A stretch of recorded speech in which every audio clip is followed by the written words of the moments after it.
Seja muito bem-vindo à Saúde e Bem-Estar com Marcelo Menino e falaremos sobre saúde feminina. Com quem? Ela que é médica ginecologista, tem especialização em medicina funcional, aquela integrativa que olha o paciente como um todo, além de ter 2 anos de fertilização assistida pela USP. Essa mulher é um crânio. Vamos lá conversar com ela sobre saúde feminina. Seja muito bem-vindo, Renata Kopf. Obrigada, Marcelo. Agradeço o convite. Tem muitas perguntas, hein? Muitas coisas para falar sobre saúde da mulher, né? Tá. Vamos falar sobre chip da beleza? Vamos. Um assunto polêmico. Muita gente vem falando, chip da beleza, esse é um nome popularmente conhecido. Mas o que é o chip da beleza? Eu falo que chip da beleza é um nome errado dado ao implante hormonal de gestrinona, né? Implantes hormonais é um meio de realizar uma reposição ou uma modulação hormonal por meio de implantes. E a gestrinona é um dos hormônios que podem ser colocados como implante, que é o que popularmente chamou de chip da beleza. Exatamente por ter alguns efeitos colaterais benéficos, que é emagrecimento, ganho de massa magra, redução de celulite, e aí ganhou o nome como chip da beleza. Mas eu não gosto muito desse nome. Mas existe o nome porque tem benefícios. Existem os benefícios quando muito bem indicado. Tá. Então eu falo, a gestrinona, assim como qualquer hormônio, não deve ser usado para fins estéticos. Ele é um ótimo hormônio para tratamento de distúrbios hormonais, principalmente endometriose, TPM intensa, que tentou de outras formas e não se ajustou, miomas uterinos e o que envolve todas essas doenças, que é o desequilíbrio hormonal chamado predominância estrogênica. Ele é um excelente hormônio, que um dos meios de uso é pelo implante hormonal, que é a gestrinona. A gestrinona, então, é o nome popular do chip da beleza. O hormônio chama gestrinona. Aí a forma de colocar? É um implante que as pacientes chamam de chip. E aí, por que da beleza? Por alguns efeitos que algumas pacientes podem ter, que não são todas, que traz os benefícios. E aí ele ganhou popularmente o nome de chip da beleza. Tá. E como que ele é colocado? Ele vai na pele? Como que ele funciona? Ele é um pelletzinho, como se fosse um pequeno comprimido, um cilindro bem pequenininho, que nós colocamos no subcutâneo, então realmente embaixo da pele. Eu gosto de colocar nas mulheres em locais que tem um pouquinho mais de gordura localizada, então é nos flancos ou até na região dos glúteos. E ele vai tendo uma liberação diária e tem uma duração média de 6 meses, que são os implantes absorvíveis. Então nós colocamos em consultório mesmo, eu coloco bastante, né, os implantes, e sob uma anestesia local, com uma cânula nós conseguimos fazer a colocação do implante. Ele tem uma absorção que dura ali de 4 a 6 meses, que em 6 meses já tem o declínio hormonal, os sintomas muitas vezes voltam, que é quando a paciente retorna para fazer o acompanhamento e fazer uma nova colocação. Tá. Então você coloca isso subcutaneamente e ele vai soltando isso aos poucos na corrente sanguínea do paciente. Do paciente. Então, como funciona, né? O pellet, o comprimido, ele cria uma fibrose intencional, que nessa fibrose cria uns vasinhos sanguíneos que vai ali puxando o hormônio diretamente para a corrente sanguínea. Esse é como funciona o implante, né? Os implantes podem ser utilizados com estradiol, testosterona, por exemplo, na mulher menopausada, né? Testosterona em homens também para reposição hormonal. E a gestrinona para esses distúrbios hormonais ginecológicos que eu falei. Só que por que eu não gosto de chip da beleza? É errado pensarmos em utilizar um hormônio apenas para fim estético. Só que realmente as mulheres que têm a predominância estrogênica, que são as mulheres com endometriose, com mioma uterino e TPM intensa, elas têm uma dificuldade de ganho de massa, elas têm uma dificuldade de diminuir retenção hídrica e tratar isso traz os efeitos benéficos. Entendi. Então, errado alguém que não tem esses distúrbios hormonais chegar num consultório e querer colocar a gestrinona. Essa é a mulher que vai ter o efeito colateral maléfico, que é acne, muitas vezes, aumento de oleosidade da pele, aumento de pelos, às vezes até chega a engrossar a voz. Sim. Então são alterações hormonais que não são benéficas, Não são né? benéficas, porque o caso dela, ela não tinha esse lado estrogênico, né, que você falou. Exatamente. Então, você equilibra hormonalmente e gera benefícios. Exatamente. Agora, se você pensar só nos fins estéticos, você pode causar os problemas que são os efeitos colaterais. Exatamente. Então, eu sou super a favor da reposição hormonal, da modulação hormonal, mas como qualquer hormônio, tem que ser analisado com muita cautela, né? Porque o hormônio em falta é ruim, mas o hormônio em excesso também é ruim. Perfeito. Então, esse chip, liberação lenta, e ele tem uma duração de 4 a 6 meses, aí o paciente sente os sintomas, e ele é indicado no caso de estrogênicos, né? Distúrbios estrogênicos. Exatamente. Tá. Os benefícios do chip é o quê? É ganho de massa magra, é emagrecimento? Quais são os benefícios dele quando bem aplicado? Você disse... Então quando bem aplicado, primeiro a gente consegue tratar a patologia que a gente está tentando. Então, por exemplo, na mulher com endometriose, ela tem dor e muitas vezes um excesso de sangramento. Nós conseguimos controlar a dor, controlar o sangramento. Mulheres com miomas que sangram muito, nós conseguimos controlar o sangramento. E a mulher com TPM, eu falo que a TPM basicamente desaparece, é quase um milagre. Mas aí outros efeitos benéficos. A gestrinona, ela aumenta a testosterona livre da mulher e com isso ela consegue diminuir celulite, aumento de massa magra. Certo. E muitas vezes até perde peso. Então aí que vem o nome do chip da beleza, por esses efeitos estéticos, né? Benéficos para a paciente. E explica, doutora, a importância da testosterona em mulher, porque muito associado a testosterona só ao homem, e a mulher tem uma pequena dosagem de testosterona, não é zero. Não. Explica essa importância da mulher ter a testosterona, como esse chip corrige isso, e se ela pode engravidar ou não usando esse chip. Por mais que muitos dizem, né, testosterona, hormônio masculino. Mulheres, não, testosterona também é hormônio de mulher. A diferença é que o homem predominantemente tem muito mais testosterona. Enquanto nós temos ali um nível de 40, 60, o homem tem uma testosterona de 600, 700. Então realmente é muito diferente.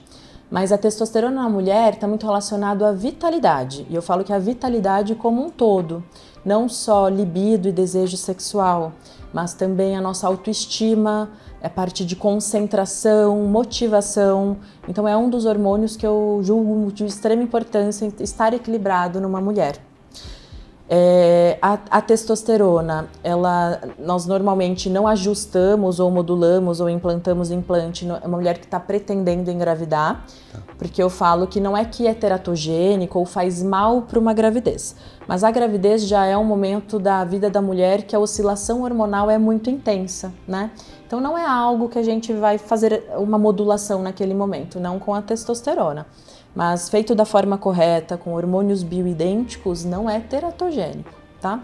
A gestrinona, em si, ela não é compatível com a mulher que está querendo engravidar, principalmente porque ela faz uma atrofia endometrial. Uma das ações da gestrinona, por isso que ela trata endometriose, por isso que ela diminui sangramento, ela afina o endométrio da cavidade uterina, e para uma mulher engravidar, o endométrio é de extrema importância para o embrião implantar e se desenvolver. Então não é algo que prejudica a fertilidade da mulher mais para frente, mas em uso, no momento, ela não vai ter benefícios ali no momento de uma gravidez, ele é até contraindicado. Tá. Então, nas minhas pacientes que fazem uso da gestrinona, nós alinhamos muito bem a expectativa dos planos de uma gravidez. É isso, pessoal. Então, se você tinha dúvidas sobre o chip da beleza, o que ele é, como funciona, então, é um hormônio, qual é o nome do hormônio de novo, doutora? Gestrinona. Colocado no outro, como que você usou o termo? O pellet. Pellet, que vai subcutaneamente na pele da mulher e é liberada lentamente, fazendo o seu papel ali quando é aumento de estrogênicos, né? Ele diminui os estrogênios. Então, quando temos o excesso de estrogênio, ele equilibra esse excesso. E os benefícios disso, deixando a pessoa mais jovial, mais, né? É também apelidado assim, mas lembrando, sempre consulte um médico, consulte bons médicos para poder ter essa regulagem hormonal E não só pensar no fins estéticos. Ele tem o fim estético também, mas ele é secundário. O primário é realmente um equilíbrio. E realmente, se você tiver uma saúde equilibrada, você vai ser mais feliz, porque realmente a mulher tem vários hormônios que precisam ser alinhados. E ajustes finos, né? Não é só o ajuste ali do máximo e mínimo. O ajuste certo com o médico. Esse foi o primeiro bloco. Nós falamos sobre o chip da beleza e voltamos no segundo bloco. Aguarde aí, você vai saber já já. Programa Saúde e Bem-Estar, um oferecimento. Laboratório Fleming, com ISO 9001 e acreditado. Picanha da 9. Aqui sua picanha é nota 10. Duocor, onde seu coração bate no ritmo certo.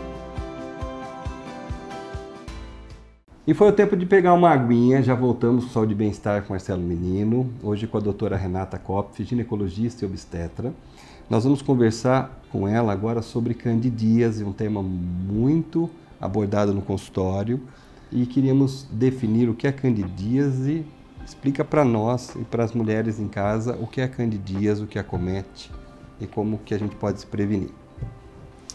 Bom, candidíase, primeiro que a cândida, né, é um fungo que eu gosto de dizer para as mulheres, para as pacientes, que muitas vezes elas não sabem que é um fungo que existe na vagina da mulher. Então, mas o que é a candidíase? A candidíase é a manifestação sintomática, então quando a mulher começa a apresentar queixas de corrimento, de muita coceira, né, que é o prurido, irritação, provocadas por esse fungo. Então, o que acontece? É um fungo que eu falo que tem que estar lá em equilíbrio, porque a vagina é um lugar muito propício para fungo, né? É quente, é escuro e é úmido. Então, vai existir fungo, mas o que nós precisamos ter? Uma microbiota vaginal, que são o quê? Nossas bactérias de proteção, que deixam esse fungo lá, que eu falo, dormente, quietinho, sem causar sintomas. Então, ter cândida é normal. O que não é normal? Ter a candidíase, que são os corrimentos, a coceira, o prurido. Perfeito. Então, existe cândida, mas numa quantidade muito pequenininha, adormecida. Exatamente. Não é que eu peguei de algum lugar. Eu sou portador são disso quando está em equilíbrio. Exatamente. Então, por isso que não é uma doença sexualmente transmissível, por isso que quando diagnosticamos o parceiro não precisa tratar. Então, não é uma doença sexualmente transmissível, mas a mulher terá sintomas que são as queixas, quando está no meio ambiente desequilibrado. Então, esse desequilíbrio causa candidíase. Que o fungo começa a se proliferar e em quantidade ele acaba... A gente acorda ele começa a ficar grandão e muitos. Exatamente. Tá. Então, isso daí provavelmente existe como prevenir. Então, se ela existe lá e dormente, teoricamente acordamos aquilo, é isso? Isso mesmo. E como que a gente faz para não acordar? O que a gente comete de erro que pode gerar candidíase e como que a gente faz para prevenir? Para deixar o bichinho quietinho. São muitas ações que a mulher pode fazer para prevenção, mas eu falo, a primeira delas é manter a tua microbiota, manter as suas bactérias boas lá dentro da tua vagina. Primeira coisa, higiene íntima. Quando eu pergunto isso, muitas mulheres falam, Renata, mas eu me lavo, claro. Aí eu falo assim, esse pode ser o problema. Porque muitas mulheres que têm uma higiene íntima em excesso, com sabonete, com duchas higiênicas, é ruim. Nós estamos, na verdade, tirando as nossas bactérias de proteção de dentro da nossa vagina. Eu falo que sabonete mata o quê? Bactérias. Isso. Mas não é para matar as bactérias boas, né? Então, qual é a higiene ideal? Água, somente água. A vagina é um órgão autolimpante. Não precisamos usar sabonete íntimo, lencinho umedecido, nada disso deve ser utilizado. Apenas água. Então, provavelmente, em casos de excesso de sabão ou de sabonetes íntimos, ele mata a microbiota boa e isso faz com que a cândida comece a aparecer. O fungo começa a proliferar, né? Não temos as bactérias que são de proteção. E aí posso estar errado, mas gera um ciclo, né? Porque aí a pessoa sente a coceira ou talvez os sintomas, que eu vou perguntar quais são os principais sintomas, e aí começa a querer higienizar mais e mais, exatamente, agravando o caso. E aí vira realmente um ciclo vicioso, até ela ir no ginecologista e receber essas orientações. E outras dicas, né, de prevenção. Açúcar e farinha branca são alimentos que a gente precisa evitar, porque realmente isso desencadeia mais a proliferação de fungo. Então, açúcar branco, farinhas brancas, glúten, são alimentos em excesso que podem desencadear candidíase. Roupas íntimas, eu falo quanto mais natural possível, então menos tecidos sintéticos, mais algodão, isso é de extrema importância. E uma outra dica que eu falo, que aí é uma dica mesmo que eu gosto de orientar as pacientes, é o uso de óleo de coco vaginal. Já tinha ouvido falar nisso? Não, muito prazer. O óleo de coco, eu brinco que ele é alimento para os nossos lactobacilos. E os lactobacilos são as bactérias de proteção. Então, nós conseguimos fortalecer as nossas bactérias de proteção com o uso de óleo de coco, extra virgem, aquele que a gente usa mesmo na cozinha, vaginal. Ele ajuda muito na prevenção da candidíase. Ela previne a candidíase porque alimenta as bactérias de do proteção. bem, de então, proteção. A gente consegue manter a microbiota vaginal. Quando a mulher faz lá o Papa Nicolau, a citologia em meio líquido, aparece bacilo de Duderlein. Esse é o de proteção? Qual que é o bacilo que protege a microbiota? São os lactobacilos. Os lactobacilos. Os Duderleins, eles são normais estarem lá na vagina. Normais. Mas também precisam estar em equilíbrio. Tá. E existe um pH adequado que essas bactérias deixam também, não é? Tem um pH. E é o pH ácido. pH ácido. Vagina sempre pH ácido. E é o que mantém essa microbiota adequada, que faz com que você preserve as bactérias do bem e deixe o bichinho quietinho lá para não ter. Então, hábitos desse. Você falou do uso de algodão, mais algodão, menos sintético. Isso. Por quê? Isso atrapalha o que? É muito na parte da ventilação, né? Da umidade, da ventilação, propicia a infecção de fungos. Tá. E candidíase de recorrente? Porque às vezes a paciente ela tem hábitos que você corrigiu no consultório e ela é recorrente. Existe uma predisposição para a pessoa ter?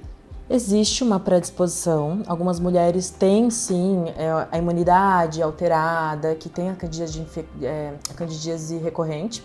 Qual é a definição disso? Mais de 3 episódios no ano.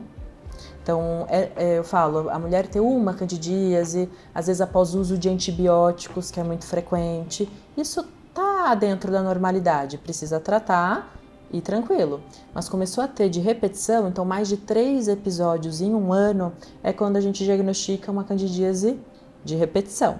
Há algumas opções de tratamento. Primeiro, todos esses hábitos que nós citamos, uso de antifúngicos, aí precisa ser feito nesse momento.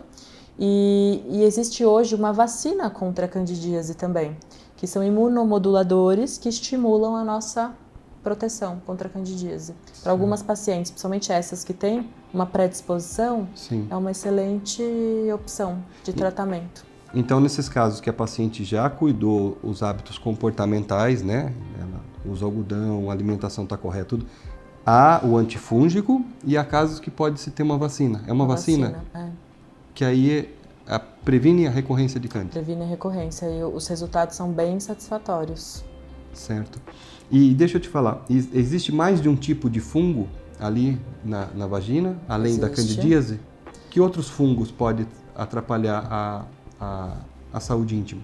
Na verdade, os tipos de cândida, né? Existem alguns tipos de cândida. Tá. Uma das causas de candidíase de repetição é quando não fazemos exames e identificamos que existe outro tipo de cândida.